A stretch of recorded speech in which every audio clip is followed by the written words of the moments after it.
The Pagan Invasion is an explosive new 13-part video series providing a thorough behind-the-scenes examination of today's New Age movement and neo-pagan revival. Each superbly produced volume features rare footage from around the world, along with expert analysis by noted Christian leaders and authors. For more information, contact your local Christian bookstore or call 1-800-828-2290. California residents call 1-800-633-0869.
Hello, I'm Chuck Smith. And I'm Carol Matriciana. Welcome to this edition of The Pagan Invasion. Halloween is a festival that conjures up images of ghosts, skeletons, black cats, witches on broomsticks, and little costumed children scurrying about the neighborhood. Trick or treat! Oh my goodness! Hi there. And who are you? The vampire. Dracula's wife. While there are some people who may be concerned about the origins of Halloween and its focus on blood, death, horror, and the occult, to millions of youngsters across the nation, it has been adopted as a time to pursue scary fun.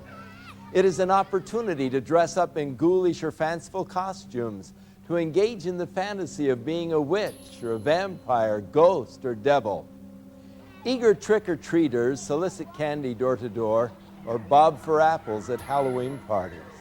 Others brave haunted houses and horror movie marathons. while the more daring visit cemeteries at midnight, play with Ouija boards, and hold seances in an effort to contact spirits of the dead. One of the biggest promoters of Halloween is the public school system. School-sponsored Halloween-themed activities often include dances, costume contests, carnivals, and arts and crafts projects. Education officials admit that more effort is usually put into the celebration of Halloween than any other holiday, including Christmas and Easter. Is the stimulation of a child's sense of fun and fear all there is to Halloween, or is there more? For many entrepreneurs, Halloween is big business, a major promotional event used to bring in billions of dollars worth of revenue.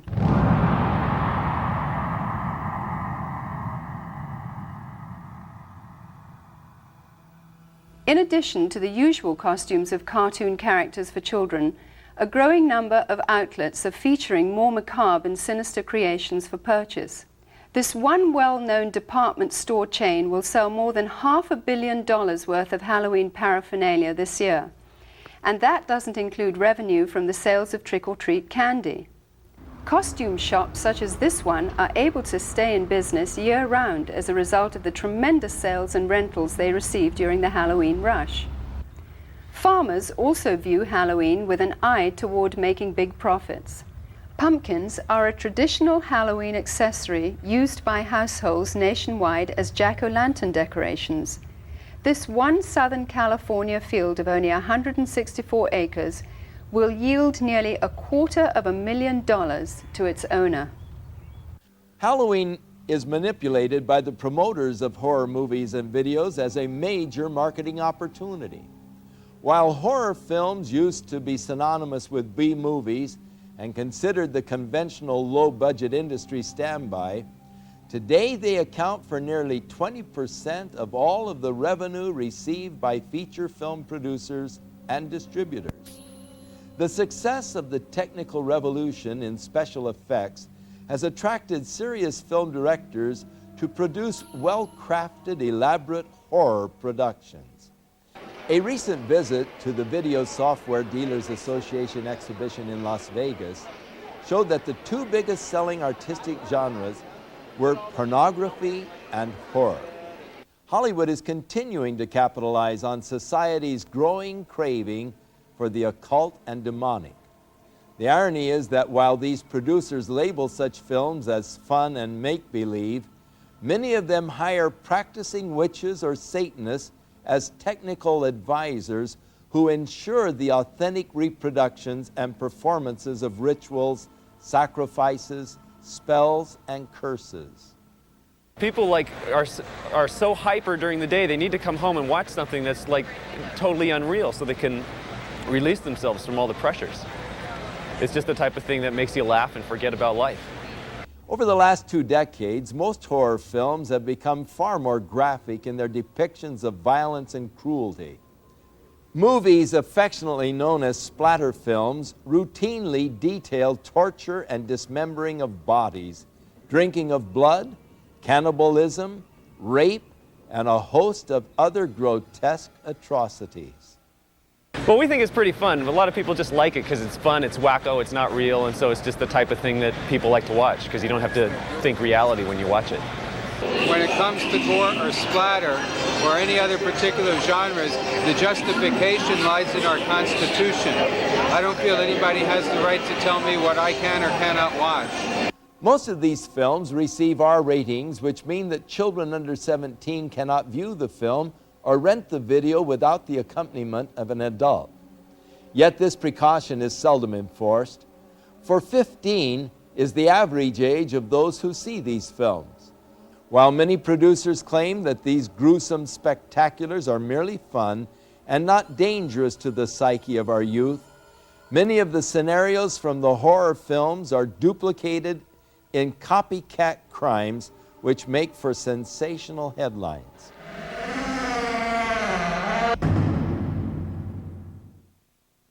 Glenn Hobbs was initiated into a satanic coven as a child by his grandfather and continued participating for many years.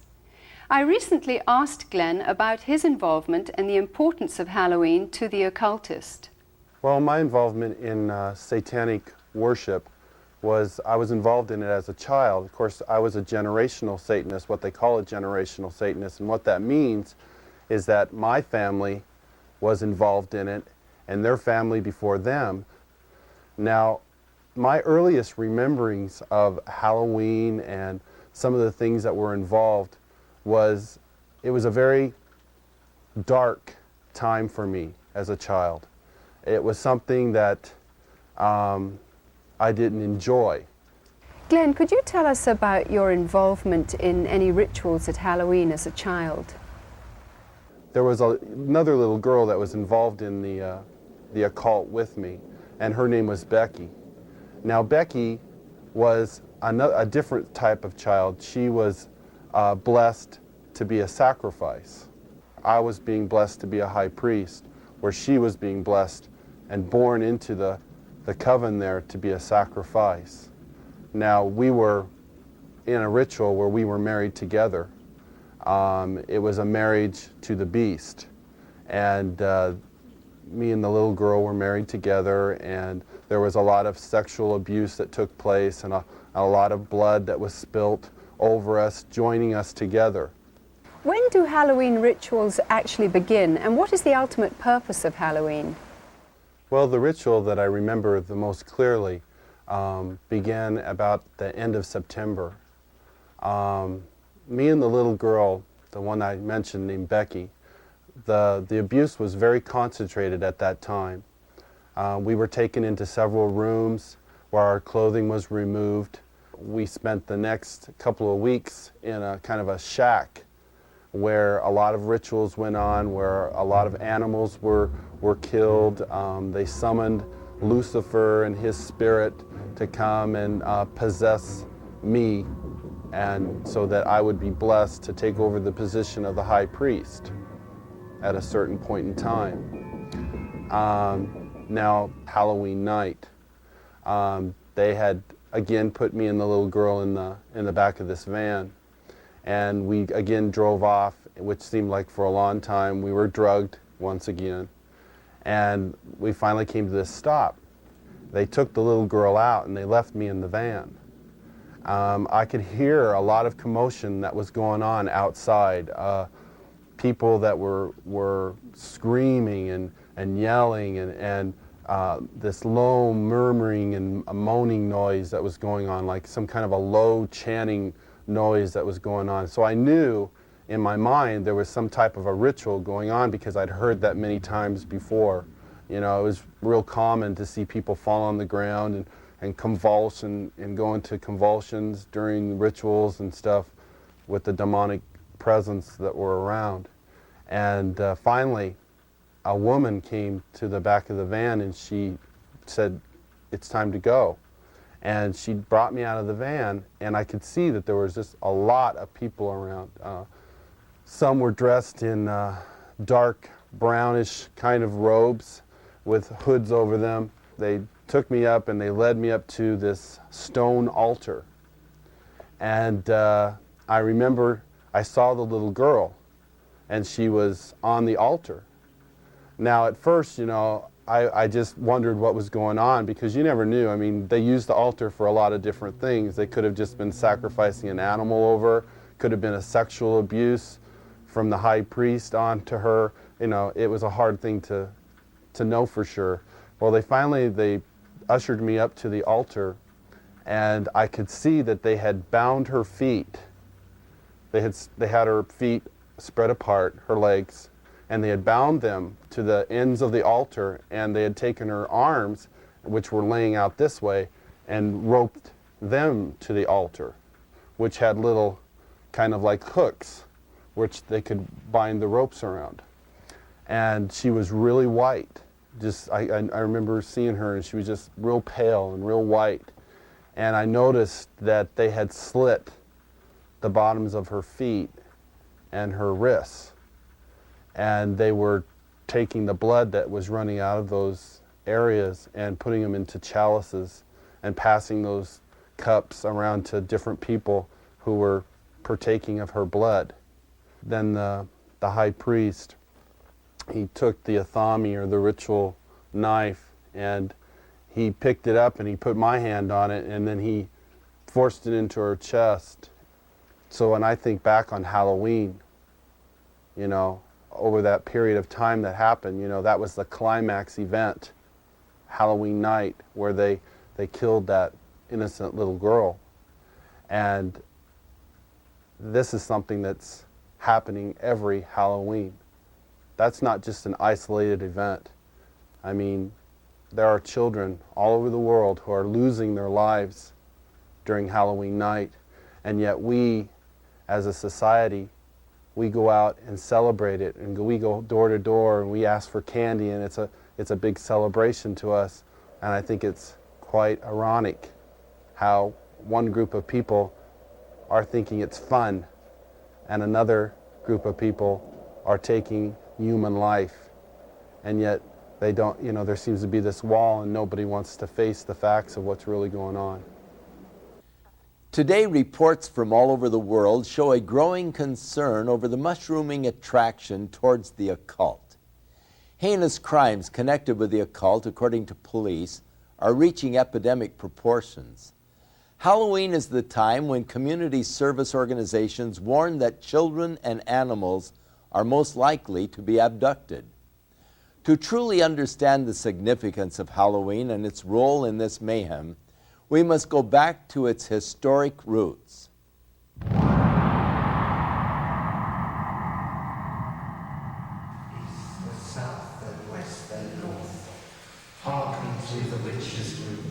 What you are looking at are actual rituals and spells being performed by practicing witches and druids throughout America and Europe.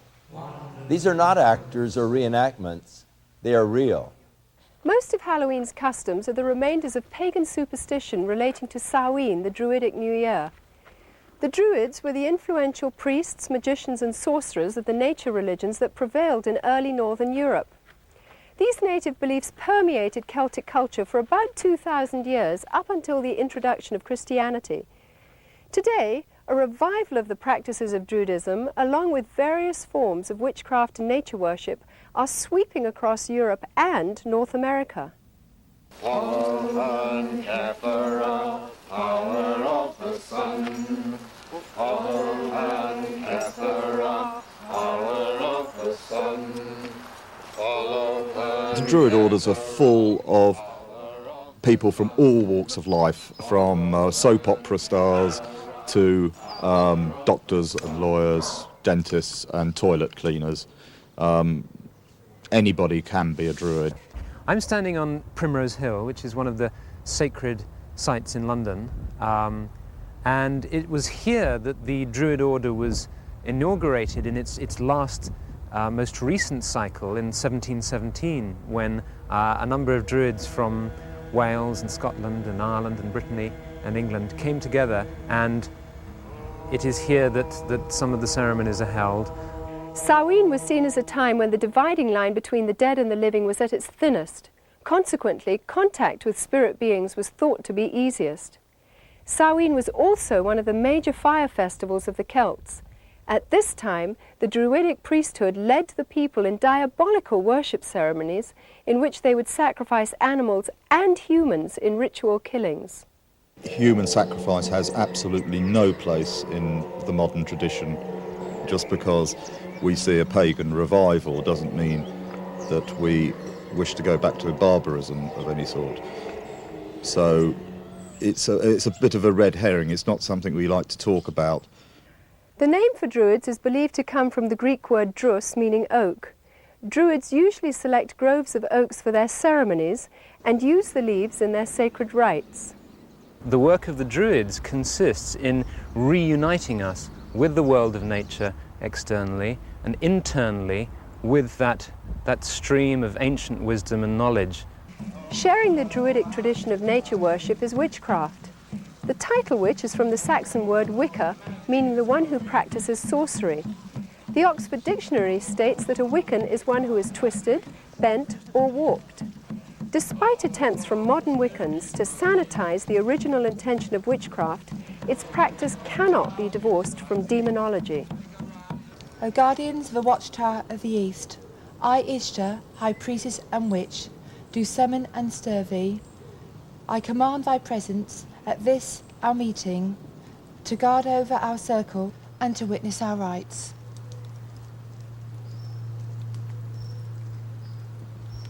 So mote it be. So mote it be. My mother was a witch, and my grandmother was a witch, and I have been a witch for as long as I can remember. Since I have been practicing the craft, there has been a great revival. I believe there's about 1 million people in England alone that practice witchcraft. The pagans are all over the place with their covens. If they're not calling themselves witches alone, they are paganistic in their ways.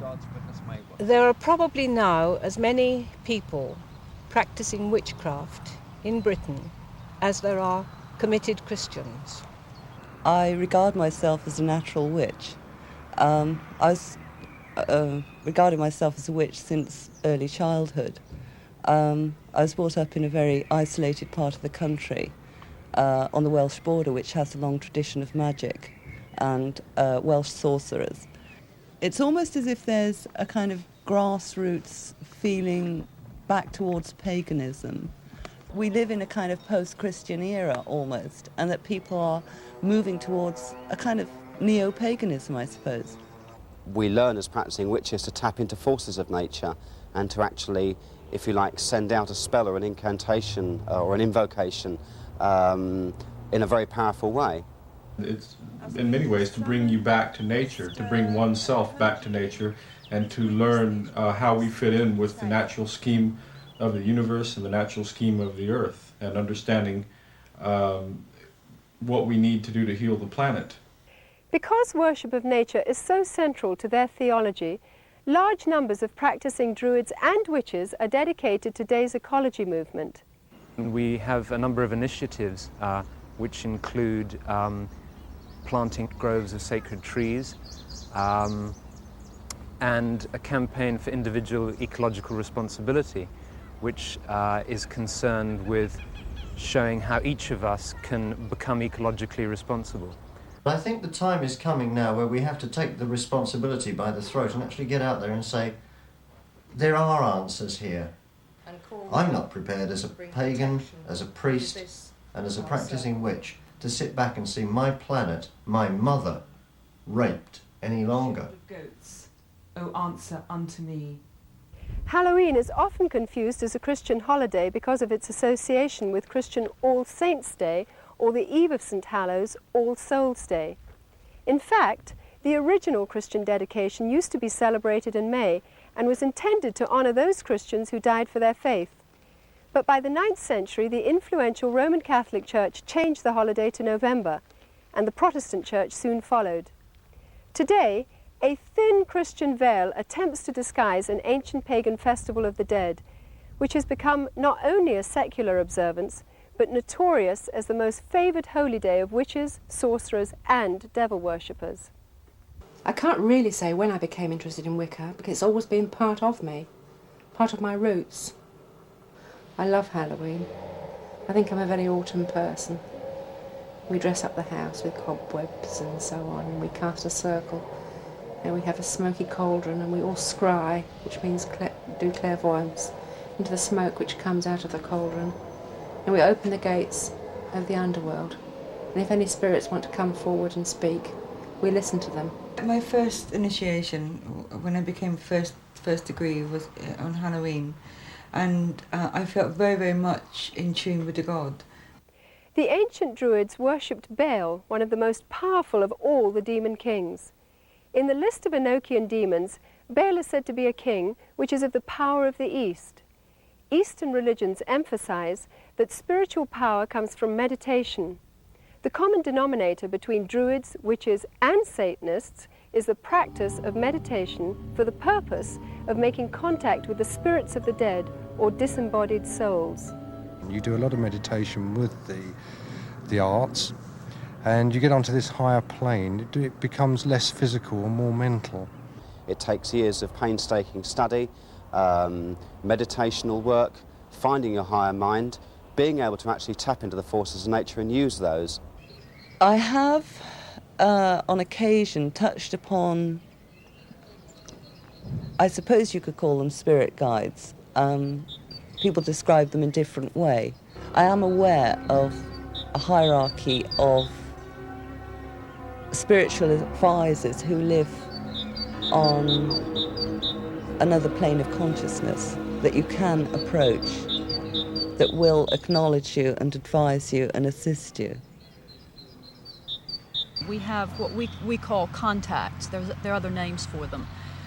They are beings, that's the easy thing to call them, which can be people who have lived on the earth, or they can be God forms. They become almost as real as the people standing next to you. And whoever else you call doesn't actually materialize. You can't see them in the physical sense, but mentally you know that they are there. You can see them in your mind's eye. They represent really forces in the universe. Forces that are like gravity or wind, but they're forces that have to do with our internal makeup and make our minds work in the way that they work. Margaret Adler, practicing witch and author of Drawing Down the Moon, warns that the trance state, with its roots in ancient shamanism and paganism, is not to be entered into lightly or when alone. For the spirit to be contacted actually enters the witch's body, using it to deliver a verbal message. There is a possibility, if you don't cast a circle, the forces that could come into the room could take over in a form of possession. We had one example here, where one young woman, a nurse, was possessed by, I don't know what it was, but a horrible voice came through her and she passed out. While occult procedures in their rituals may vary in intensity, the fact is that witches, as well as Satanists, commemorate Halloween night with the same fervent dedication to invoke spirits for personal power. Queen of heaven, queen of hell, horned hunter of the night, lend your power unto our spell, and work our will by magic right.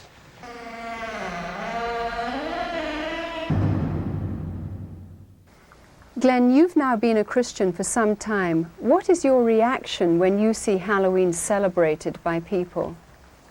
Whenever Halloween time starts coming around, about the 1st of October, you go into the stores, you see the costumes, you see the mother with her little girl putting the witch's hat on her, and the little boy getting excited about getting the devil mask, and you see the candy, you see the Halloween pumpkins, you see people decorating their houses with skeletons and all these symbols of death.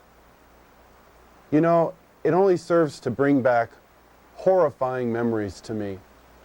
Memories of death, memories of children being so abused, so ripped of everything, their character, all in the name of Satan. If a person could really stop the next time they go into that store and realize that there are children who are going to lose their life because people are taking this a step further. There are people out there who don't just celebrate Halloween with trick-or-treat candy. This is a religious holiday to them. This is something that is holy and sacred, and they are taking innocent human life. I can't say, go ahead and have Halloween fun. It doesn't matter if you're participating in Halloween, even if you're not a Satanist, you know, if it's just for fun. No, because these Satanists are using this as a smokescreen. Glenn, you said that Halloween is a religion of Satan. What do you think when you see churches and Christians celebrating Halloween? It makes me sick that the Church of Jesus Christ would take on this horrible demonic thing that is happening in our world. Christians should be the ones who are standing up against this. Christians should be the one who are saying these terrible things are happening and we want to stand against this. This Churches should not be having these Halloween parties at all. They should be coming together as brothers and sisters in Christ, binding together and coming against these dark forces, praying for these children that God will spare their lives, that somehow God will intervene and save these children. Whether the public chooses to believe in the frightening growth of Satanism or not, the fact is that a highly organized network of Satanists are operating in America and Europe today. They seem to be respectable members of society and are integrated into all professions and walks of life. We go now to a special report from noted author Hal Lindsey, who is on location at a site known to be used for satanic rituals.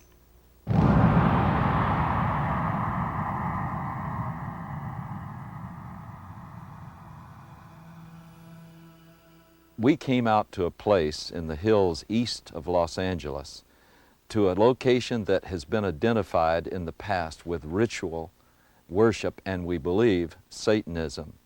Frequently, this site has been discovered with candles that had been used in ritual, and you can look at some of the artifacts we found here today: upside-down crosses that were put around, bones that are scattered around here, and various satanic symbols, but also something disturbing in the light of what we'll be talking about in the future, and that is the diaper of a very, very small baby. You know, I believe that this country is experiencing a pagan invasion, including a new upsurge of practice of witchcraft, the New Age, and as we will talk about today, outright Satanism. Around the middle of the 1960s, there was a dramatic upsurge in satanic worship, beginning with Anton LaVey and his writing of the Satanic Bible and the founding of the Church of Satan in San Francisco in 1966. I watched as this accelerated, not just in the West Coast, but around the country. When Charles Manson and his gang in 1969 committed the horrible, brutal crime at Sharon Tate's home, this was done in connection with all of the paraphernalia of Satan worship. This started a whole avalanche of satanic crimes. We've seen serial murders. We have watched as one after another has been brought to light. Many murders where satanic symbols have been discovered, the pentagram, 666, and all sorts of things of this nature were done. But more distressing, we have found all over the country reports that there are animals that have been mutilated in a very skillful and specific style that shows that they were ritually offered as sacrifices. There are now confirmed cases where there have been girls that have been used as breeders, and their infant children have been sacrificed to Satan. Halloween seems to be the high holy day for the Satanist and the occultist. Halloween is the time when all across the country, in secret little places, in the dark, there will be little babies sacrificed to Satan. You don't believe it? I know it's hard to believe myself. But there has been such an acceleration of worship of Satan that we believe that these sorts of things are happening, and we have evidence that they are. Satanism exists in this country as it exists elsewhere. It is appallingly evil. It is about murder. It is about child abuse. It's about sexual abuse. It is no joke and must be taken seriously and must be dealt with. If they can ritually abuse children, if they can in any way sexually abuse children, anything to destroy a child's innocence or their trust or their wonder at the world, they will do it. The most tragic stories that I've ever heard are where a child has told people what's been happening, and the adults have said, "Don't be stupid, that doesn't happen in this country, you're making up stories, you're lying."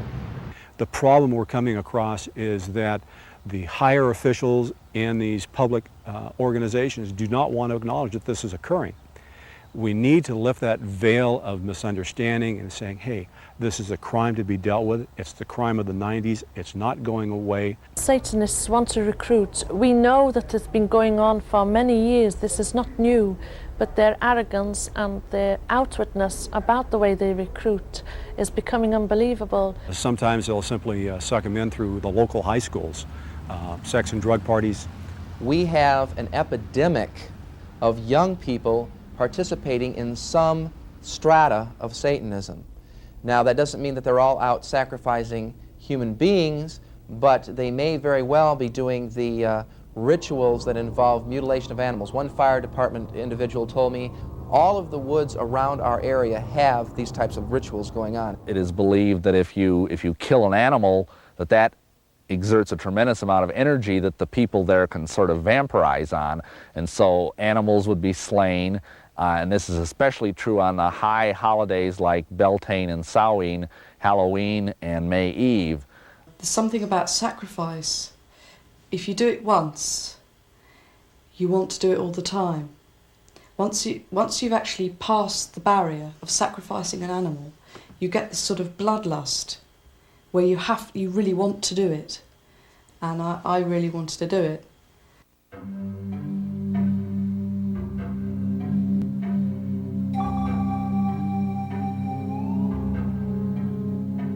This lady in a black robe came forward with this little baby, and at first I didn't realize it was a real baby, and she just laid it on the altar. It was breathing, but it wasn't crying. And then the high priest just took the athame, or the ceremonial dagger, and just cut the baby's throat and caught the blood in a chalice. At that point, I was staggering, reeling. I thought I was just going to throw up. I just couldn't believe it. But by then, I was so scared that I just stood there. And then when I was led forward, I thought, this is it. It's your turn. They're going to kill you. And I was lifted up onto the altar. Now, I at that time was still in white. It was part of a sacrifice known as the sacrifice of the White Virgin. And the same blood that had come from the baby was daubed all over my body. Then the high priest raped me. And I think at that moment, I was just, the fact I was still alive went through my mind. I thought, you're still alive. I then had to sign in blood a parchment stating that I would never, ever reveal what had happened in a coven. If I did, I would die. Are human beings being sacrificed? Yes, they are. There's a lot of things that I would look for to make a determination on a ritualistic crime. It could be marks that are found at the scene. It may be things like a pentagram. It may be an upside-down cross. It could be, again, the number 666. It could be a loss of blood in the body, certain parts removed in a certain manner. They're victims. Some are targeted for specific reasons. One, because they wouldn't join. Two, because they did join and they want to drop out. Some of their victims are themselves. They voluntarily do it. In many satanic groups, a mother will be asked to sacrifice her own child to Satan, and she may even, in fact, be ritually impregnated to do that. She may even specifically have been impregnated, and then when the child is born, they never register the child as being born, and they kill it in a very horrible way, and sometimes the mother herself is actually asked to do it. Some of you may not even believe what you've just seen. You may believe that this is just something that's aberrational and that it just doesn't reach the mainstream of America. But just think about some of the headlines we've had recently. The case in Matamoros, where a group in Mexico were practicing human sacrifice, where they kidnapped and actually sacrificed several innocent young people. And think about the Night Stalker case here in Los Angeles, with Ramirez brazenly flashing the satanic symbol and saying, "Hail Satan," and holding up his palm with a pentagram in it. And yet Ramirez was convicted of some of the most brutal crimes that we've ever seen in this civilized society. One case where he caused the woman to say, "Hail Satan," while he was raping and sodomizing her alongside of her husband, whom he had already murdered. These are things that were done as a result, I believe, of getting involved in Satanism. The real Satanists, the hardcore Satanists, are involved in criminal activity, and for that reason they are going to try and look as normal as possible, the better to be able to deceive you. They're doctors, they're lawyers, they're teachers, they're oftentimes people who are in positions of great influence over small children.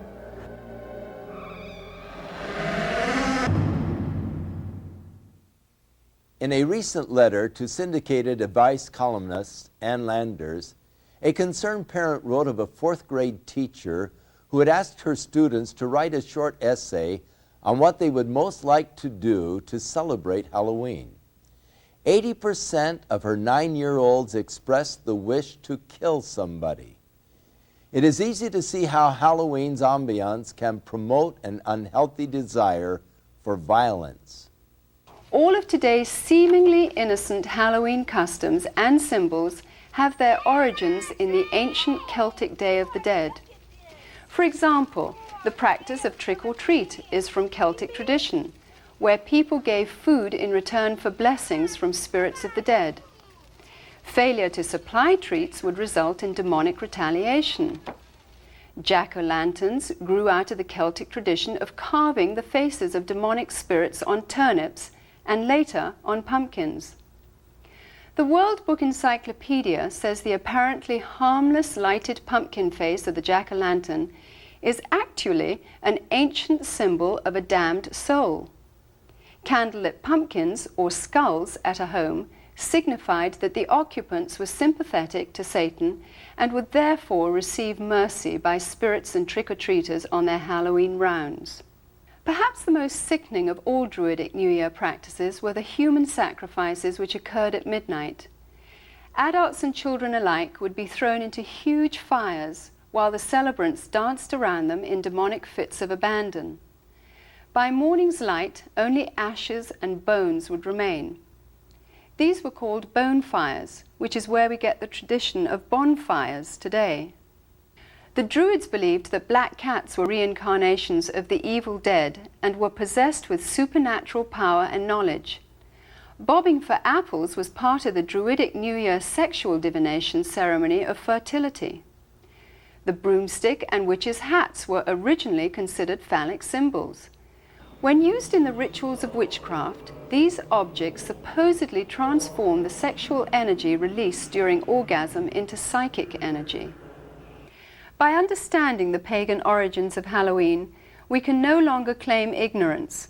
As parents, we are called to a sense of responsibility and must decide whether to allow our children to participate in occultic celebrations which glorify the powers of darkness.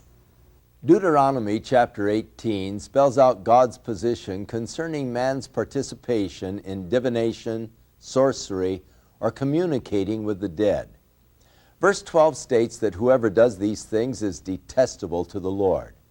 By participating in the customs of Halloween, whether in fun or ignorance, we are continuing in practices which have been consecrated to Satan.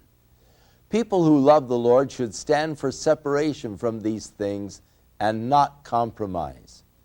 Christians can gather together at Halloween and use the night to educate themselves to the dangers of paganism and to take the opportunity to pray and wage spiritual warfare against the powers of darkness in their community.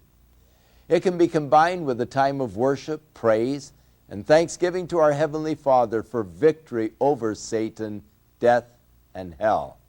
Many of the people appearing on this program got involved in the occult because of a desire for divine-like power.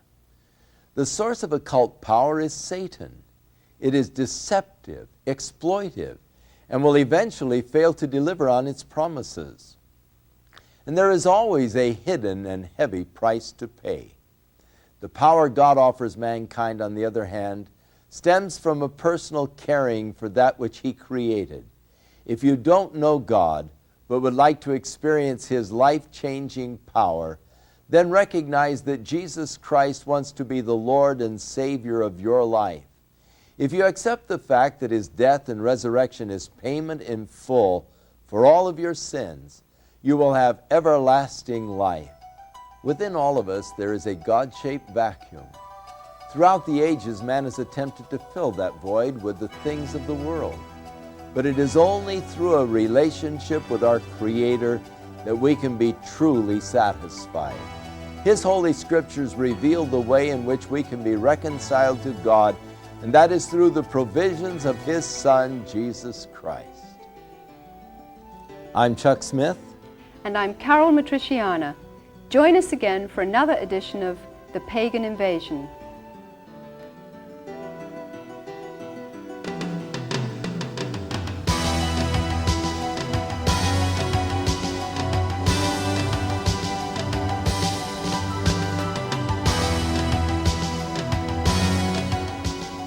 The Pagan Invasion is an explosive new 13-part video series providing a thorough behind-the-scenes examination of today's New Age movement and neo-pagan revival. Each superbly produced volume features rare footage from around the world, along with expert analysis by noted Christian leaders and authors. For more information, contact your local Christian bookstore or call 1-800-828-2290. California residents call 1-800-633-0869.